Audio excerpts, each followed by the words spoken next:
Olá, em instantes começaremos a live aqui pelo Instagram com a professora Marisa Barbato, professora da Universidade Federal de Minas Gerais, que fará a análise das medidas adotadas pelo governo italiano no contexto de enfrentamento à pandemia de Covid, sobretudo no marco regulatório do trabalho. Minha saudação ao Fabrício, a Ellen, que já ingressaram nessa página.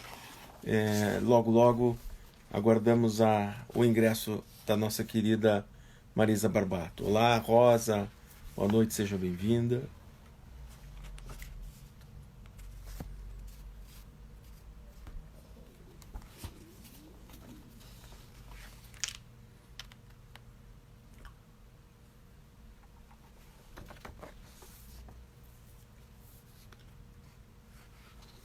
Vamos aguardar a Marisa.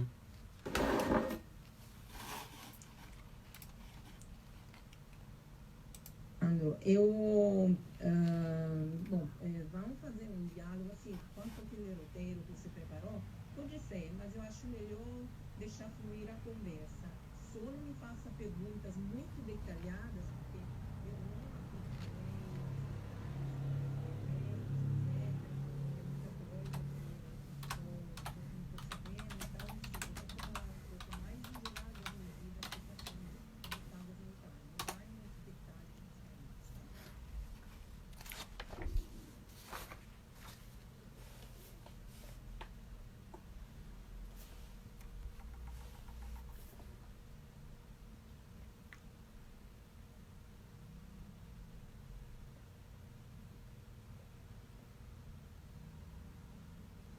Estamos aguardando a Marisa ingressar na sala para que iniciemos a nossa conversa sobre Covid e regulação do trabalho na Itália, com a professora Marisa Barbato.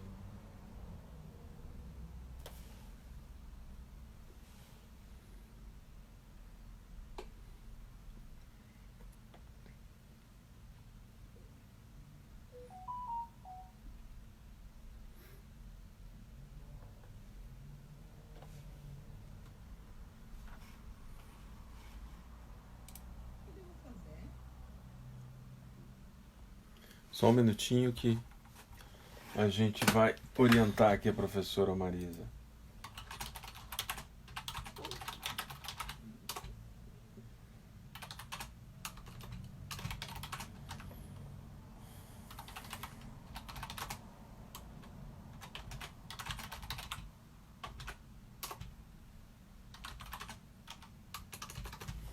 Tá. Marisa, ok. O Mário da editora RTM já conosco. A Camila Rafainho, o Gabriel Bogo. Marisa, você precisa me adicionar como seu amigo ou clicar os dois rostinhos que tem aí para eu poder te adicionar aqui e poder iniciar a conversa contigo. Embaixo ali tem dois rostinhos, tá vendo? Você precisa clicar nele para eu poder te adicionar.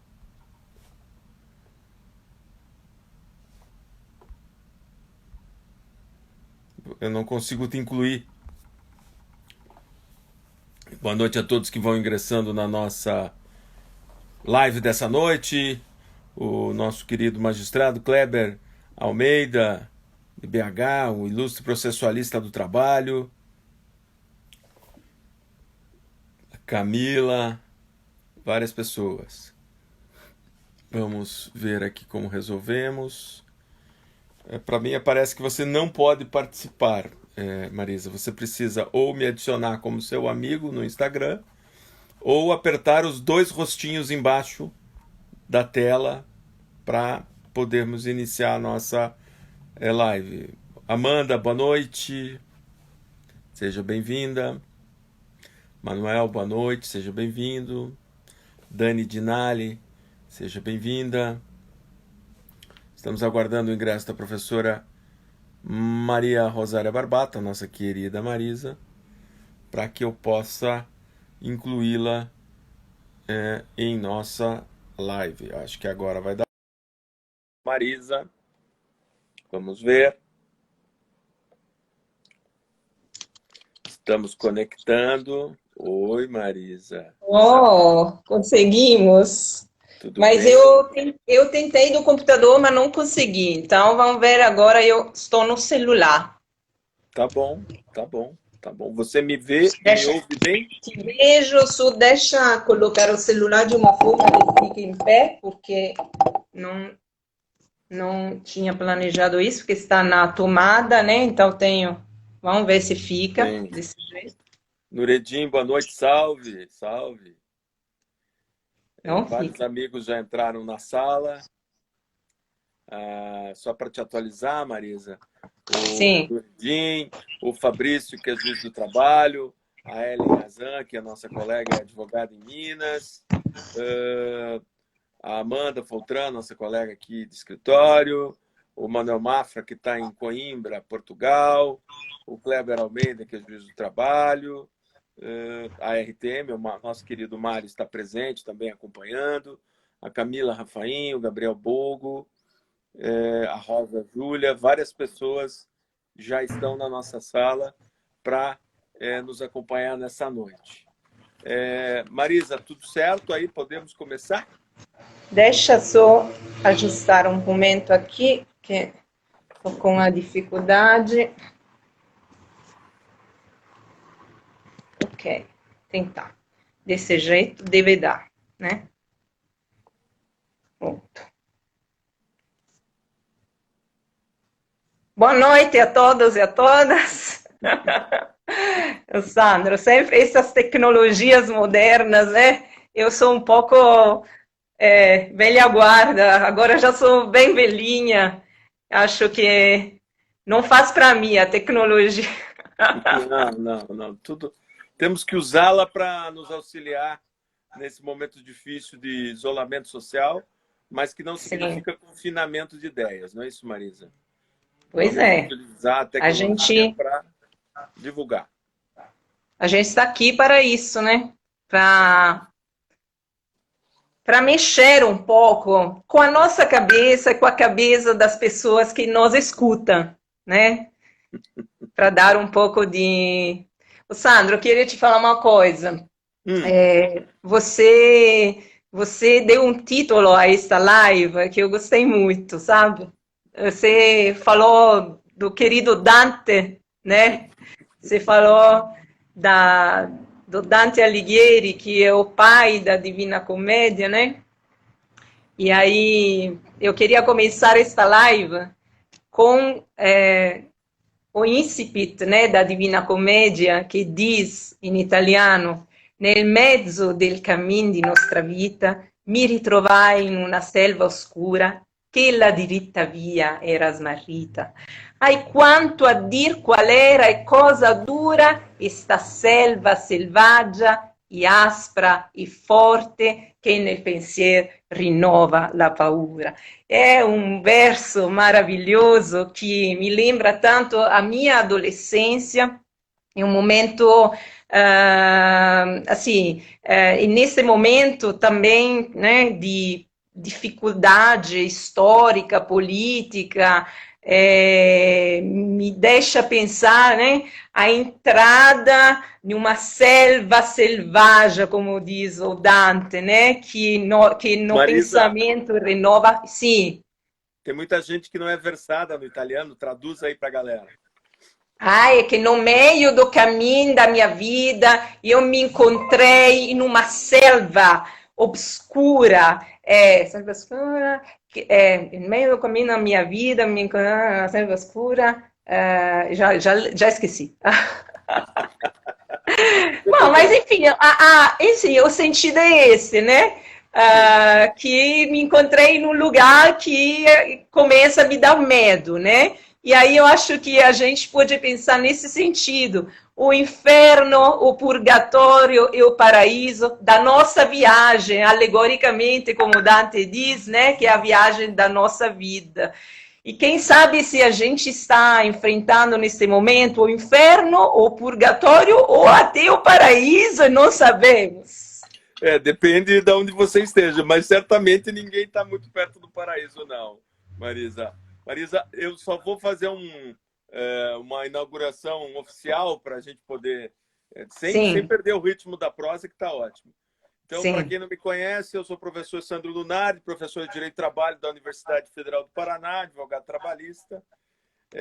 Estou nesse projeto da live, trazendo temas, pessoas, debates, reflexões, basicamente até agora sobre o mundo do trabalho e os limites e desafios que a pandemia nos traz.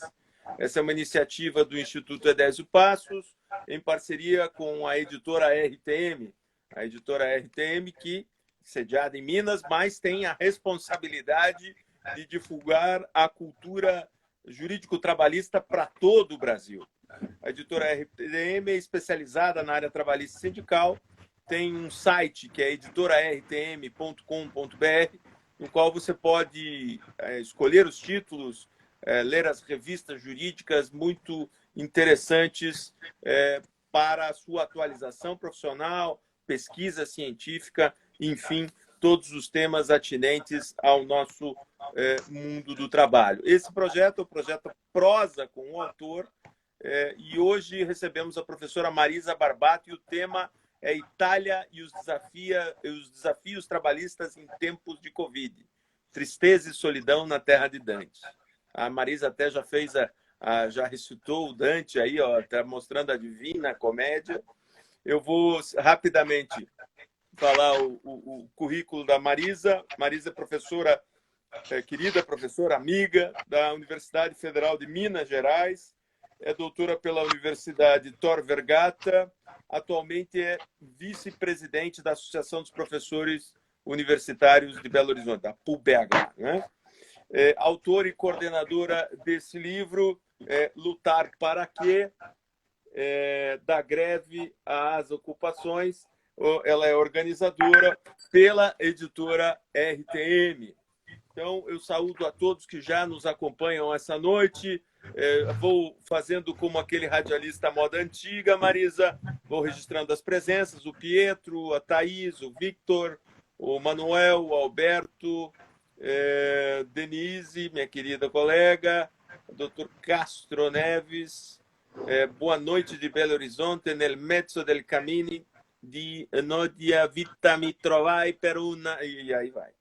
E Nelson e a galera segue participando dessa nossa live. Marisa, nós temos nessa noite uma conexão Curitiba-Belo Horizonte. Curitiba, o tempinho até está razoável, não está tão frio. BH, tá frio essa noite, Marisa? tá frio, tá frio. Oh, eu até estava aqui com a minha bolsinha de água quente, que resfriou e não tive o tempo de refazer, mas eu trouxe da Itália a minha bolsinha. E aqui, diferentemente do que na Itália, né? A gente não tem uns meios, né? De calefação, aquecedores. Vocês em Curitiba têm, né? Em BH, nós estamos um pouco desprovidos nesse sentido. Então, eu sofro muito frio aqui. Mas aproveita e manda já a tua saudação inicial para todo mundo aí, Marisa.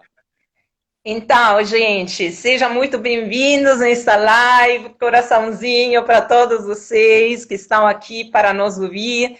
É uma alegria estar aqui junto com o meu caro, querido amigo Sandro Lunard, que foi uma das pessoas, acho que é uma das pessoas que primeiro conheci aqui no Brasil, né? Foi num encontro dos becários, se não me engano, em Bailos, né?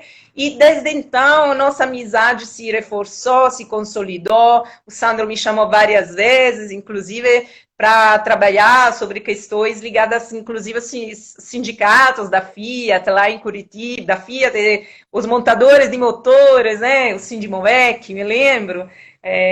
Enfim... e esta parceria se fortaleceu ao ponto que hoje nós continuamos nesta linha e já, Sandro, eu estou aqui para te fazer um convite, né? Como você é italiano, porque você é um Nicoladelli, não é? Você é italiano? Olha o italiano, né?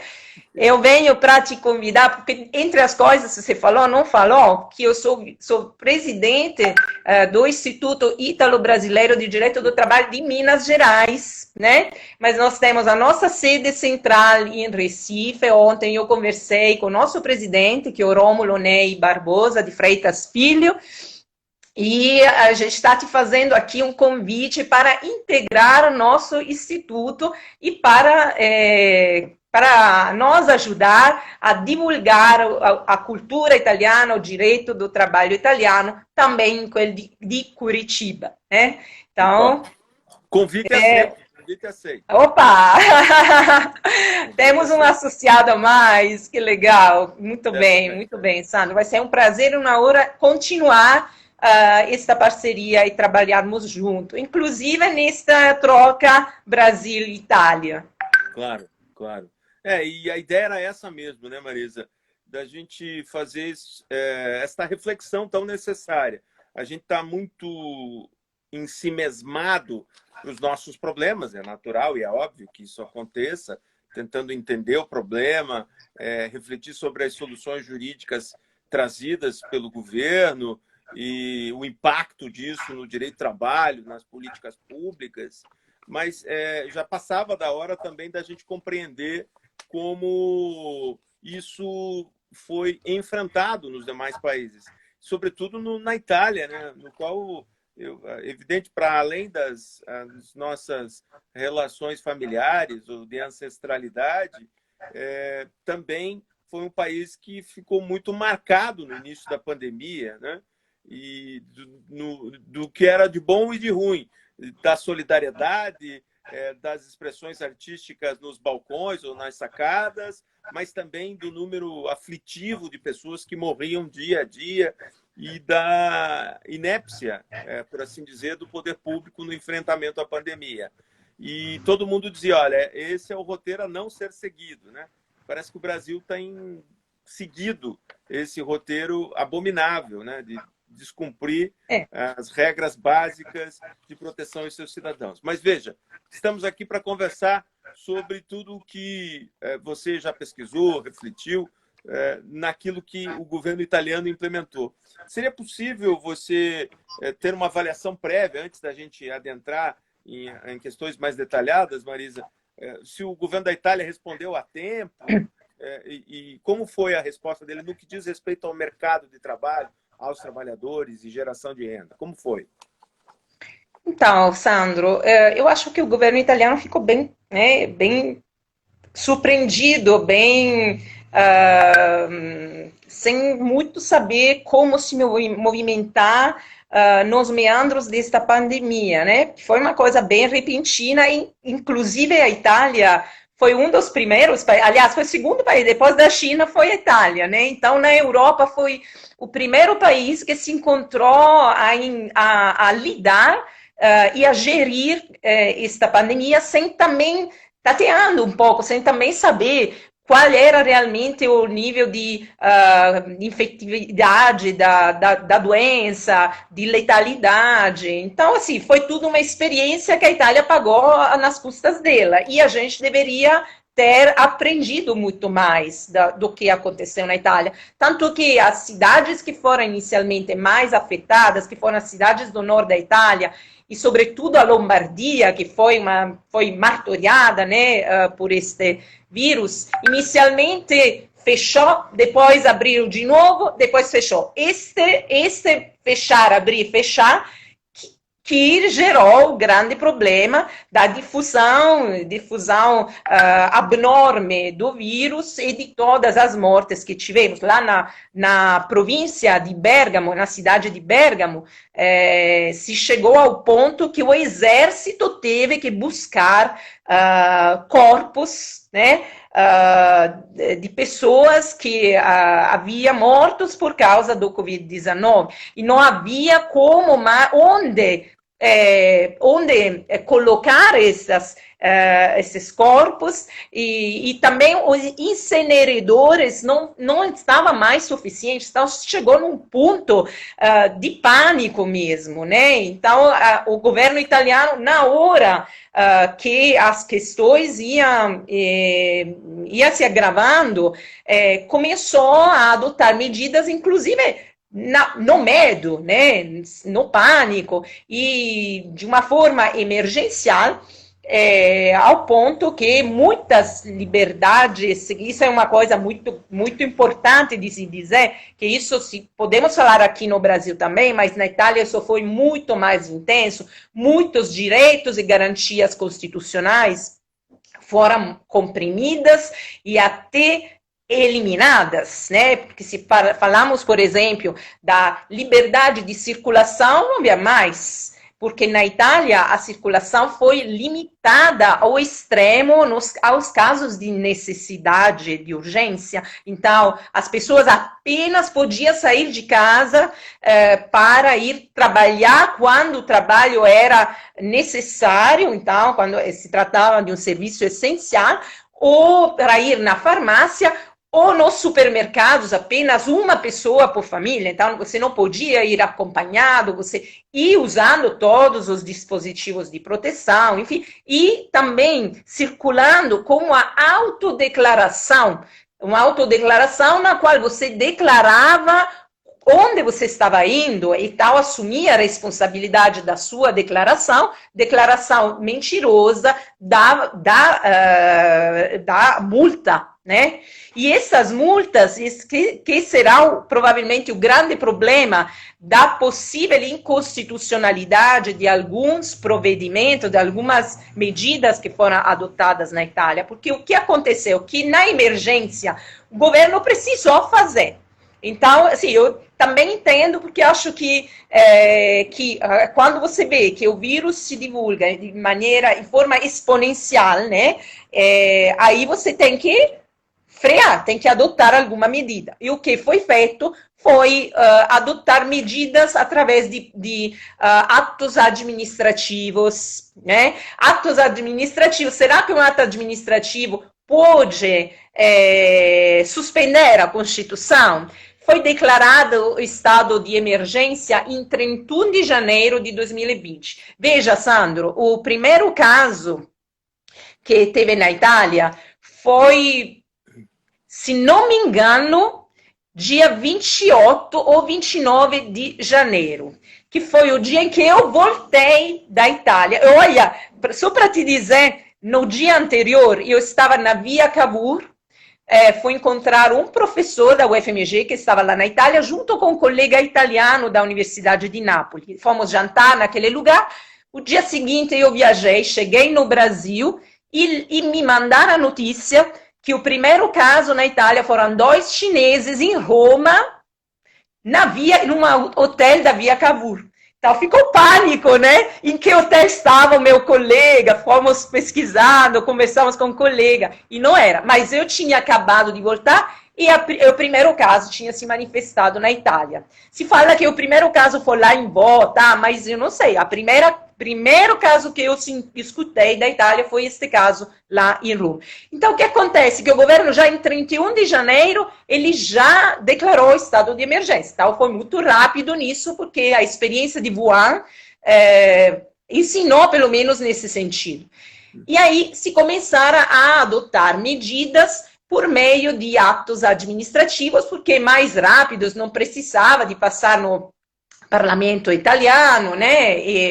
E aí, tudo isso provavelmente vai gerar problemas. Conversando, assim, eu vi uma palestra online do professor Prosperetti, que é membro da Corte Constitucional, integrante da Corte Constitucional italiana, e ele disse que justamente este pode ser um problema, ele não pode se expressar mais, não pode claramente abrir muito nesse sentido, porque os casos poderão chegar na corte, então ele não pode antecipar o juízo dele, mas ele disse que provavelmente as multas, que foram multas, né, porque as pessoas inicialmente saía de casa, declarava errado, etc., as multas que foram multas foram impugnadas e provavelmente essas multas chegarão, né, a ser avaliadas pelas cortes superiores, seja caso do Conselho de Estado para os atos administrativos, mas também questões ligadas aos decretos emergenciais que são de competência da Corte Constitucional. Então, assim, Marisa, compressão, sim. só registrando as pessoas que vão participando: Armadilhas, Nela Serino, Andrius Gama, Camila Caldas, nossa colega, juíza do trabalho. Ó, temos um participante aqui, é o Alejandro Castelo, nosso amigo do Uruguai. Um saludo para Alejandro.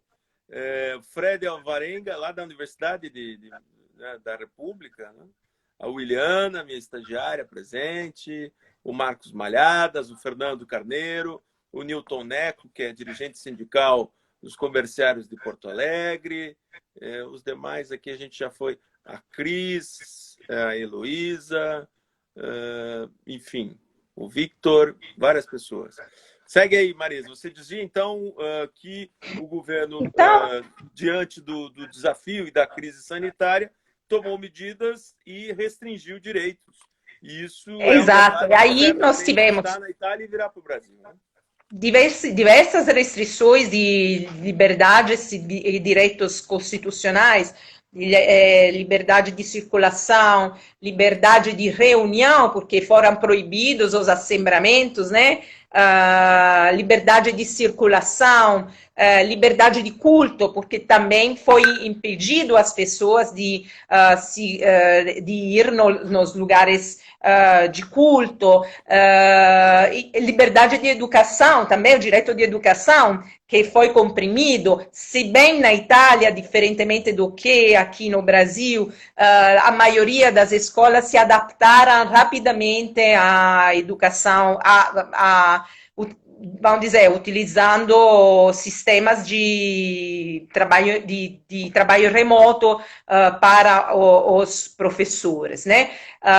Então, vamos dizer que essa é uma das grandes questões que está sendo discutida na Itália. É verdade que algumas normas constitucionais, elas mesmas permitem que possam ser comprimidas em via excepcional por norma de lei. E algumas até falam que o direito à saúde, nesse sentido, deve ser considerado um direito preponderante. Então, a nossa Constituição italiana, ela preserva a vida, preserva a saúde, e apesar de existir uma ideia de um princípio de contemperamento, de ponderação entre os vários direitos e garantias, o direito à saúde, nesse caso, foi considerado prevalente, né, respeito aos outros direitos. O princípio é aquele latim, como dizia a professora Maria Cristina Cataldella, que também em saúde e que ouvi recentemente, salus populi suprema lex estus. Então, a saúde do povo é a lei suprema. Então, nesse sentido, eu diria que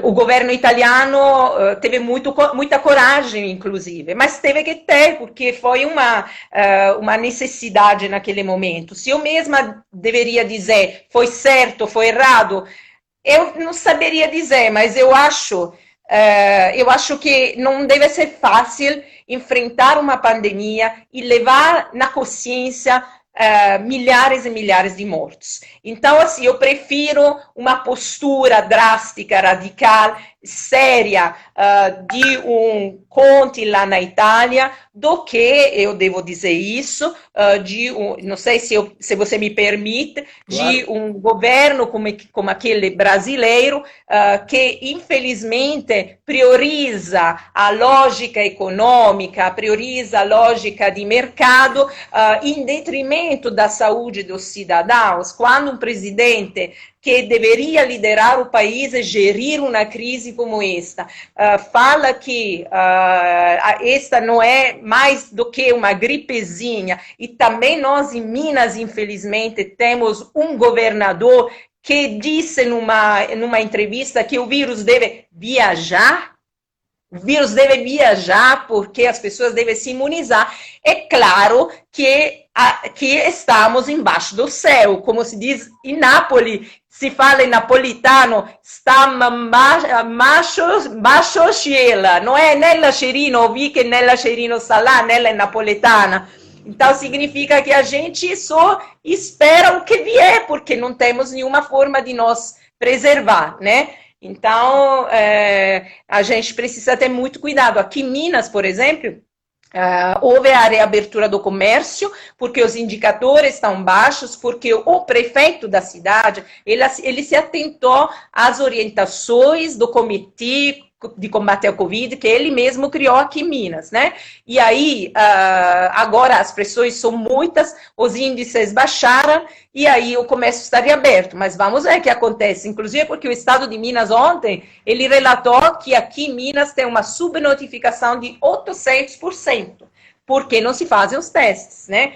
Então, como que a gente volta a trabalhar se a gente não faz os testes? Primeira coisa, gente, a gente tem que lutar para que todo mundo seja testado. Desculpe dizer isso, mas a experiência dos meus pais lá na Itália, que ficaram em casa sem sair de casa, com necessidade, infelizmente, o meu irmão que ficou lá, os meus amigos, eu tive amigos que ficaram no hospital combatendo entre a vida e a morte. Então, assim, eu me sinto muito tranquila em dizer que a gente, no limite do possível, se poder, nós precisamos ficar em casa. E se sair, a gente precisa usar todos os cuidados possíveis, porque senão nós não livraremos cedo desta praga. Será 1 ano, 2 anos, não vai ser cedo até ter vacina.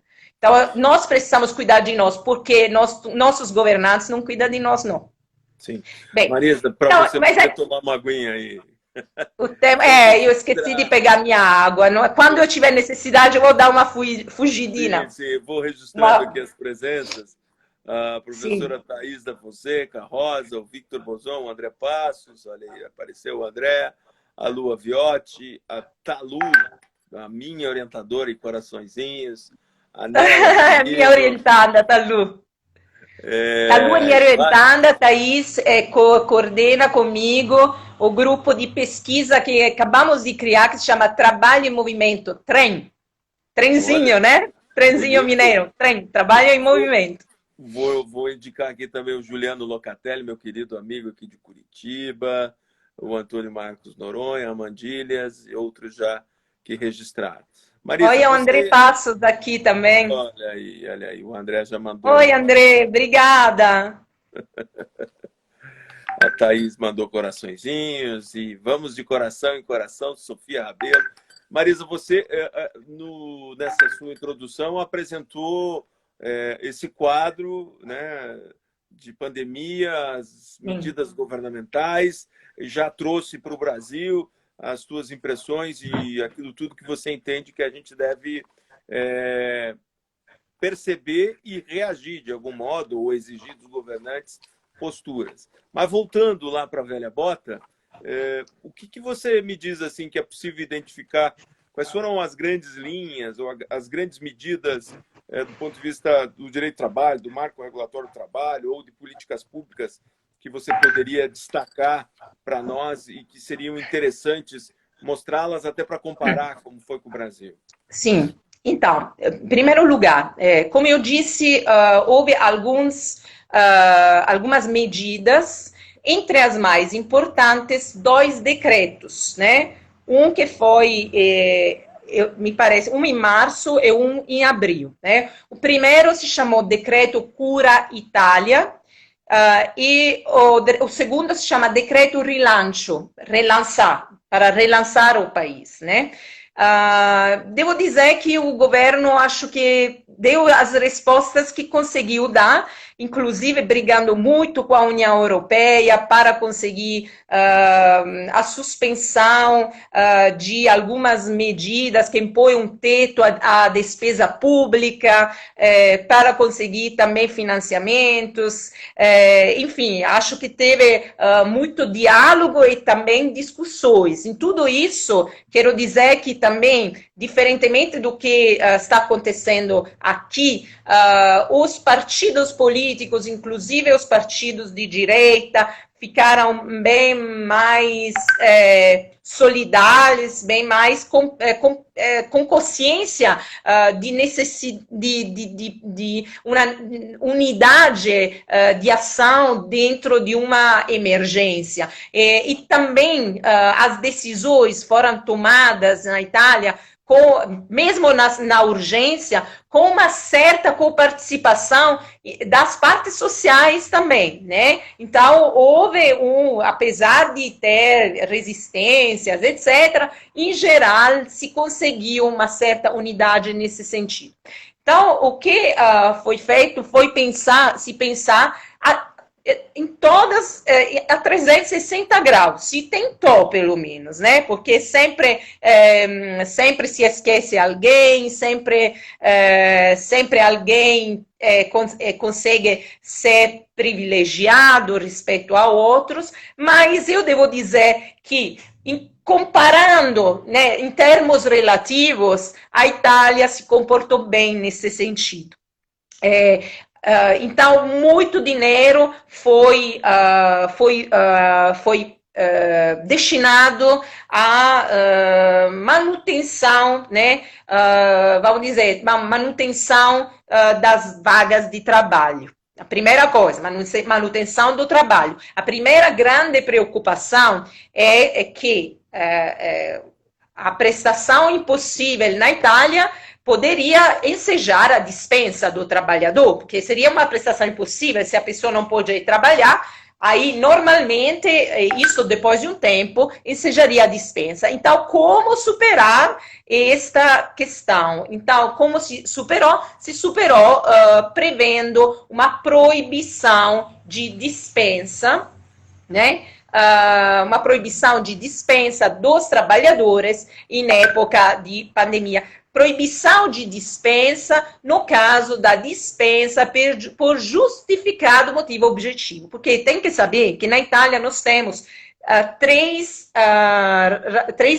motivos de dispensa do trabalhador. A dispensa por justa causa, por justificado motivo subjetivo e justificado motivo objetivo. A justa causa é uma causa tão grave que não permite a prosecução nem sequer temporânea da relação. Então, você pode mandar embora logo a pessoa. Como a nossa justa causa aqui. Sim, mas a justa causa de vocês é tipizada. A nossa não. A nossa é um conceito mais genérico, uma causa que não permite a prosecução nem sequer temporânea da relação. Né? Então, falta confiança entre o empregador e o empregado, e isso permite a dispensa imediata. Depois existe o justificado motivo subjetivo, que é uma falta grave do trabalhador. Então, uma inadimplência ou uma falta grave do empregador, que permite também a dispensa do trabalhador. E o justificado motivo objetivo, que tem a ver com razões de caráter técnico, organizativo, produtivo da própria empresa ou organizativo, né? Então, o que foi suspenso? Foi proibida a dispensa por justificado motivo objetivo. Isso significa que os trabalhadores que faltarem, que ensejarem falta grave, ou que perderam a confiança do empregador, ainda podem ser dispensados por justa causa. Queria dizer que essa dispensa, ela fica intimamente ligada a uma outra medida que é a proibição de dispensa, né? Há uma outra medida que vem sendo adotada na Itália. Esta medida que vem sendo adotada na Itália é a suspensão da relação de trabalho. O que aconteceu? Com a suspensão da relação de trabalho, os trabalhadores, eles têm a possibilidade de ficar em casa recebendo um subsídio, um valor econômico pelo próprio Estado. Isso é um instituto que já existe na Itália, é utilizado quando as empresas estão em crise, se chama Cassa Integrazione. Cassa Integrazione, porque representam... Como um seguro-desemprego daqui, Marisa, mais ou menos? Mais ou menos, porque a pessoa não é dispensada. A pessoa tem a própria relação suspensa, então, temporariamente, e recebe um subsídio que é mais ou menos como uma cassa integração, né? Mas para um período determinado. E aí, a pessoa, aí nesse caso, foi simplificado o processo para conseguir esta Cassa Integração. Eu tenho anotado aqui algumas coisas, né, para conseguir a Cassa Integração, e também,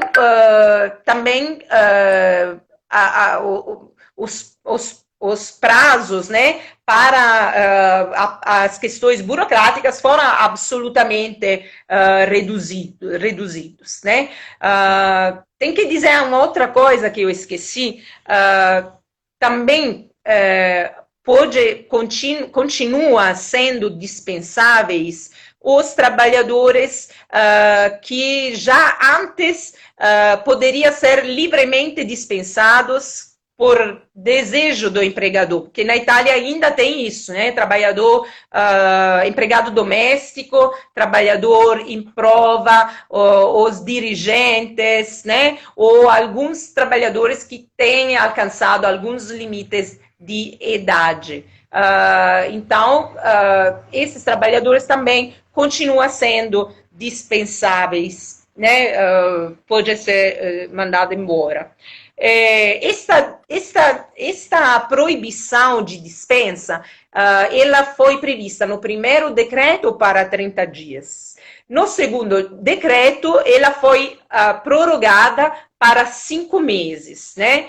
E também o decreto, ele prevê a possibilidade de impedir a dispensa também nos processos que já havia começado, né?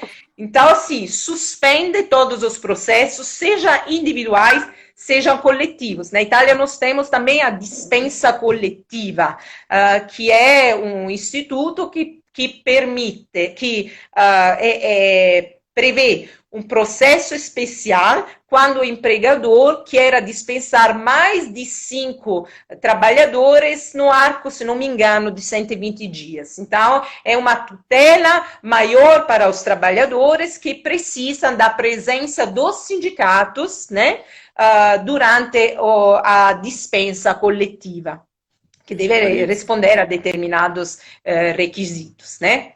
Tá. Diga. Só para você... sem te cortar o raciocínio, mas como a live tem essa coisa do tempo e a gente precisa ir interagindo,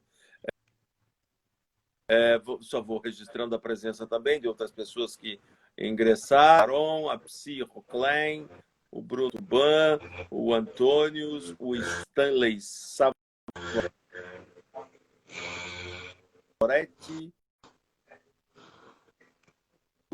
o recado da editora RTM. Ela manda uma boa noite a todos, o Mário, né?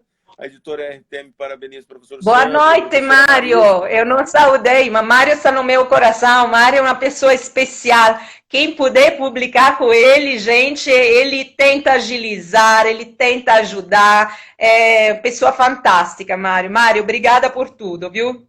E o Mário, como é um homem de palavra, ele prometeu que eu faria um sorteio dos participantes da última live. Ele iria sortear 2 livros. Um, que é o livro que eu organizei e publiquei recentemente, que é o Tutela Coletiva Trabalhista, e também um outro livro que agora me fugiu o título, me desculpe. Mas, de toda forma, o Mário vai escrever o título dos livros e vai registrar os ganhadores relativos à última... tá aqui, ó. O da doutora Ellen Razan, Mulheres na Efetivação dos Direitos Humanos e Sociais. Muito bem. Então, esses 2 livros serão sorteados. Então, referente à live do dia 20 de maio, com a doutora Ellen, temos 2 sortudos.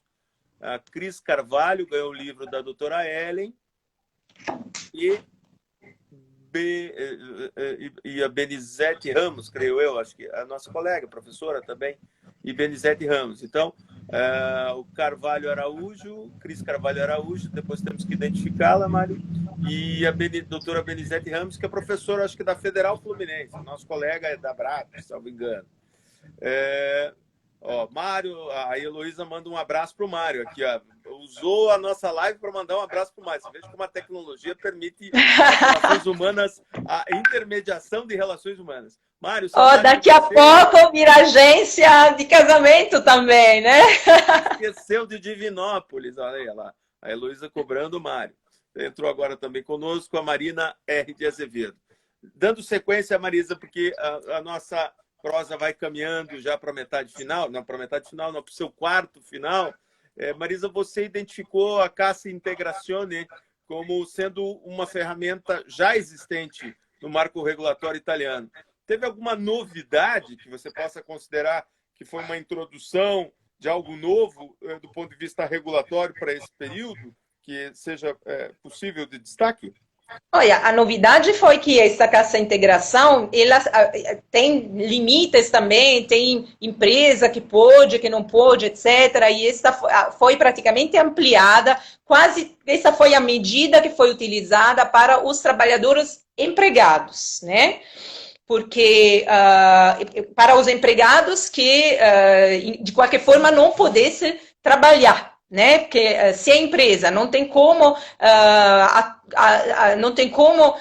se os trabalhadores não podem ir trabalhar, se o trabalhador não pode ser dispensado porque a prestação é impossível, de qualquer forma, as empresas foram ajudadas nesse sentido com a assunção dessa responsabilidade pelo Estado, né? Fundamentalmente pela segurança social. Essa é a primeira coisa. Segunda coisa, nós temos na Itália o trabalho ágil, chamado assim, lavoro agile, que é praticamente um trabalho à distância, né? Trabalho remoto. Que também não é uma novidade, mas a novidade é que isso foi instigado, né? As empresas foram solicitadas de utilizar esse trabalho ágil assim que possível, e inclusive no setor público se tornou a forma ordinária da relação no período do Covid. Então, todos no setor público, os trabalhadores públicos têm que trabalhar em trabalho ágil, o smart working também, como podemos chamar, né, como queremos chamar, salvo que se trate de uma prestação que deva ser exercida necessariamente presencialmente. Nós estamos já no quarto de final, né, Sandro? Sim, sim. Bom, então tem outra coisa que eu queria falar, que além da integração salarial, no caso dos autônomos, né, que esses também foram contemplados pela legislação italiana com os famosos 600 euros, né? Os autônomos, eles recebem, caso demonstre de ter tido uma perda importante nos próprios compensos, nos ganhos, etc., eles conseguiriam um valor emergencial de 600 euros. Dizer uma coisa, Sandro, pelo menos assim, só para fazer uma pequena crítica, a questão da dispensa, impedir o empregador de dispensar, é interessante nesse momento, claro, mas isso não vai impedir que o empregador dispense depois, né? Então, se as empresas não se sentir fortalecidas ou, de qualquer forma, incentivadas para a fase de recuperação, e nós teremos um mercado de trabalho que não foi afetado agora, mas será afetado provavelmente no futuro. Outra medida interessante... Marisa, eu acho que é importante destacar, claro, 600 euros Sim. Para um trabalhador avulso ou temporário, ou uma pessoa que não tem uma ocupação formal, ela consegue sobreviver, não tem como julgar isso na Itália. Diferente dos R$ 600, eu acho que até os valores serem iguais são interessantes, né? R$ 600 no Brasil e 600 euros na Itália. O Mas sujeito veja, sobrevive, né? Mas esses 600 euros, que agora com o novo decreto se tornará até 1.000 euros, né? Inicialmente foram dados sem muito critério para os autônomos, sabe? Pessoas que trabalham na Itália com partita IVA, seria uma pessoa jurídica, mas estavam excluídas outras categorias. Por exemplo, antes não havia inclusão de trabalhadores do turismo, trabalhadores ocasionais, trabalhadores sazonais, se fala assim, que trabalha em algumas estações, pois é, não lembro nunca. Mas, enfim, esses não tinham sido contemplados. Agora, no novo decreto, que é o decreto Rilancio, em que a indenidade foi levada a 1.000 euros, foram contemplados também esses trabalhadores, mas também foram previstas algumas restrições. Então, mais critérios, mais para também beneficiar os que antes não tinham sido contemplados e continuar a ajudar quem realmente estaria precisando. Devo dizer que isso também deu espaço a abusos, né? Porque tenho informações de trabalhadores autônomos que também tinham propriedades, etc., mas naquele momento não estava tendo uma renda, mas como não havia critério definido para este benefício, também, né, conseguiram este benefício. Então, isso foi uma coisa assim que foi corrigida, pelo menos parcialmente, sucessivamente. E, ultimamente, foi introduzida também 600 euros para os trabalhadores domésticos que haviam sido completamente excluídos no decreto anterior, que é o decreto Cura Itália. Entre as medidas também se tentou ajudar as famílias, né?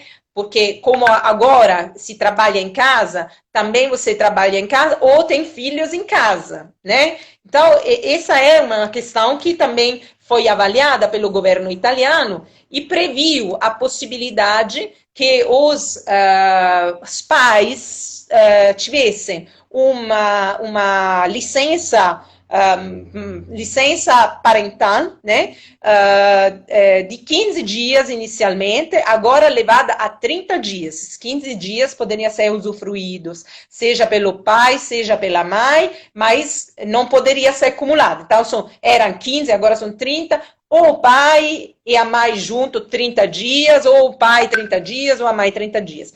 Alternativamente, também foi previsto bônus babysitting, ou seja, eu não usufruo da licença maternidade ou paternidade, mas recebo um bônus de 600 euros, né, para conseguir uma babysitter para ficar com os meus filhos que estão em casa porque não podem ir na escola. Também essa aí, muito interessante essa. Sim, também acho. Ela é Importante. interessante, mas é contraditória, né? Na medida que você quer isolamento, você promove a regimentação, mas são soluções no momento, né? Não, promove? Como? Não entendi. Promove?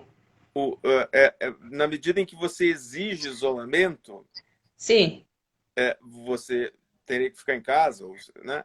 Mas se você necessita de uma babysitter, você vai ter alguém na tua casa.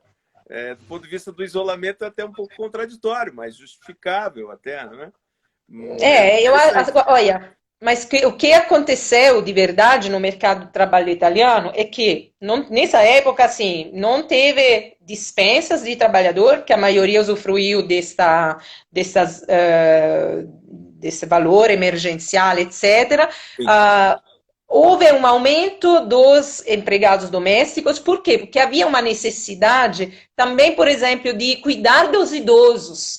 Antes, por exemplo, eu ia na casa do meu avô, dos meus pais, e agora eu não posso. E aí eu pego uma pessoa, pago uma pessoa para ficar em casa para fazer o isolamento, para estar no isolamento junto com os meus pais. Assim, não posso falar fazendo um exemplo, eu não fiz isso, mas acho que o que aconteceu é pagar pessoas para ficar em casa em isolamento junto com, né? Isso de um lado, com os.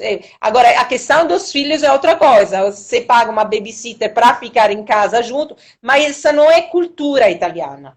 Na Itália, nós não temos essa cultura da babá que fica em casa, que dorme em casa. Isso não existe. Para mim, quando eu cheguei aqui no Brasil, para mim, esta foi uma grande novidade, de verdade. Eu nunca tinha visto na Itália, não conheço na Itália uma família que tenha uma babá ou uma doméstica dormindo em casa, né? Então, essa é... Marisa, sim. Vou registrar aqui as últimas presenças, porque a gente está chegando aí, creio eu, nos... Ai, que pena, Sandro, não deu tempo para nada. A Nil Uraf, sei lá, Nancy, o Mário diz assim, faremos o sorteio do livro da professora Marisa. Não sei se a rede vai nos permitir nesse momento, Mário, mas em sendo possível, faremos. O Eduardo Surian, a Dani Albuquerque, nosso colega advogado aqui de Curitiba, o Joãozinho Santana, um querido amigo advogado trabalhista aqui da região metropolitana de Curitiba, Silvana Alves, a Renata, a Samelik, a Marina R. Azevedo e Marisa. Sim. Vou te levar para um outro caminho agora. Vou Diga. tirar da Itália e te trazer para Belo Horizonte. Nesse tempo de isolamento, de pandemia e de dificuldades de interação social, né, de participar presencialmente, fisicamente, de ver as pessoas, abraçar, cumprimentar, isso nos trouxe um custo pessoal, né, e que nos deixou em casa, isolados. E como é que você tem feito diante dessa correria, que eu sei que é a tua vida, entre uma reunião e outra, entre um artigo e uma palestra ou uma live, como é que você tem driblado a nostalgia? Nostalgia é uma palavra que só tem em português. Como você tem driblado a nostalgia e a saudade, na verdade. Saudade é uma palavra portuguesa. Esses momentos assim, com música, com filmes, com um livro. Como é que você está fazendo nesses momentos, Marisa? Caro Sandro, você tocou num ponto assim que dói muito. Primeiro, assim, eu sou uma pessoa muito sociável, né? Eu vivia fora de casa, voltava em casa apenas para dormir, né? Então, assim, para mim, os primeiros dias foram terríveis. Eu chorava o tempo todo, não nego. Realmente, eu ligava para os meus pais, chorava, ligava para meu irmão, olhava para ele, chorava, né? Pensava, não sei se eu quero estar aqui sozinha, se eu quero ir para lá, nem posso visitar os meus pais. Enfim, para mim foi muito difícil. Mas depois, o que aconteceu, Sandro? Que a vida em remoto se tornou o inferno do presente. Vamos dizer a verdade, falando de Dante, né? É o inferno do presente, porque eu vivo no ar. Eu vivo no ar, apesar de eu ter prazer em fazer, por exemplo, uma live como essa. No ar online, você quer dizer, não no ar... No ar online, não, no ar online, né? No ar online. Porque apesar de eu ter muito prazer em fazer uma live como esta, mas o meu trabalho se transformou eu sentada nessa cadeira na frente do computador ou do meu telefone. As reuniões se multiplicaram. E outra, olha, tem uma coisa que eu relevei, que é assim, isso me me incomoda demais. Antes, a gente passava de uma reunião para outra, você subia um andar na faculdade para ir de uma sala para outra, você pegava um táxi para ir de um espaço para outro, e você tinha tempo de olhar o WhatsApp, de responder a uma mensagem, fazer uma ligação, até de pensar, aquele meu namorado, o que eu faço com aquele meu namorado, entendeu? E agora, eu não tenho mais tempo para isso, porque eu desligo de uma reunião e entro numa outra. O tempo que eu subestimava antes, que achava que era tempo de correria, de estresse, etc., está me fazendo falta, porque eu não tenho mais tempo para mim, para pensar, para responder uma mensagem, para fazer uma ligação. Eu entro numa reunião, saio da reunião, entro numa outra, quando eu não termino na reunião, enquanto já começa a outra no telefone. Então, assim, eu não levanto desta cadeira desde 8 horas desta manhã, Sandro. Essa é assim, uma denúncia que eu quero fazer, dizer a todo mundo que, assim, provavelmente eu esteja, né, em muitas atividades, em muitas coisas, mas eu estou trabalhando muito pela faculdade, com as orientações, com os projetos que estou fazendo. Tenho um projeto maravilhoso sobre os novos arribados, os novos chegados, os italianos recém-chegados em Minas Gerais. Marisa, Então, assim, sim, temos 30 segundos e já começou sim. o nosso contador aqui. Ok.